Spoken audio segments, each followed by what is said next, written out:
Previously on the Coza Global Praise Reports. Having survived a violent marriage of 10 years, I came to Abuja two years ago, being suicidal and depressed. And as I came to church, it was like the words of our senior pastors were directed to me.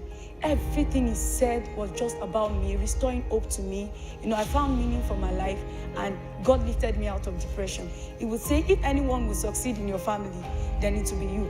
I registered for a professional fellowship by Donors for Africa Foundation. And this fellowship had over 700 applicants from 6 African countries.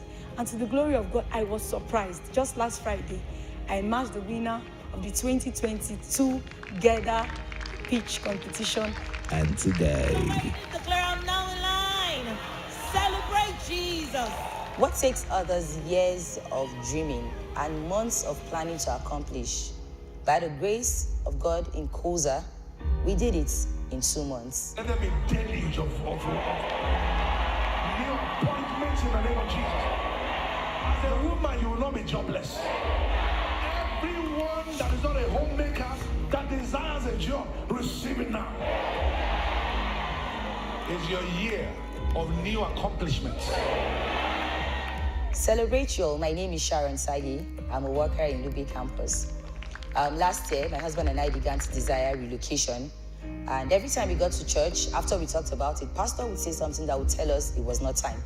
And so we dropped the idea. Pastor, while speaking on one of the days, mentioned that God was giving us global relevance this year. As I shut my eyes, I was reminded pictorially. I saw a giant angel putting his legs, one in the sea, one on the land. And understanding came to me in 3 seconds that you are moving not to make impact here, but from shore to shore. I keyed into it, I wrote it as a praise point, and I moved on. In March 2022, an opening in a US company was available, and then I applied, and I got the job remotely. It seemed like an answered prayer to my praise point too, but apparently God was not done with me. In June this year, the US company said they had a strategic direction, and of course they terminated the contracts of all the Nigerian staff in the Nigerian office.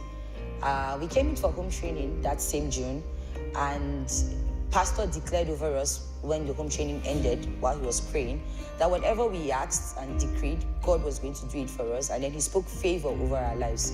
We got home. Coincidentally, it was my uncle-in-law's birthday. We called him to greet him, and then we talked about relocation. We laughed about it, and then he called my husband to ask if I was really serious about it, and my husband said yes. And that was the beginning of the process. He requested for some documentations. We sent it to him, and fast forward to a few weeks after, I had my certificate of sponsorship that offered me a job that allowed me to bring in my dependents. I put in for my visa application. My visa was approved in 8 working days, and so it was time for my son and my husband to put in their application, and that was where God showed up big for us. We put in for the application, we made the payments, but then we needed to book for their biometrics appointment, and we didn't have time. The closest date that was available was the 12th of August. We prayed, my husband and I, and we said God had brought us this far, he was not going to abandon us. And so, right on that spot, it wasn't 30 seconds after we made that prayer, my husband refreshed, and the 29th of July opened.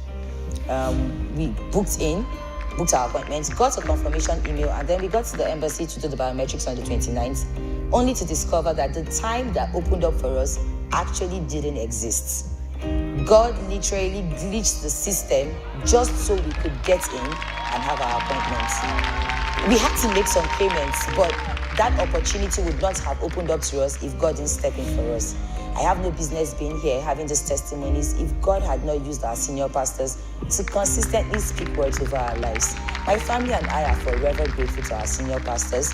Indeed, if anyone will make it in my family, it would be me. These words have come to pass, and for that we say, Baba, Momidi, we love you so much and we celebrate you.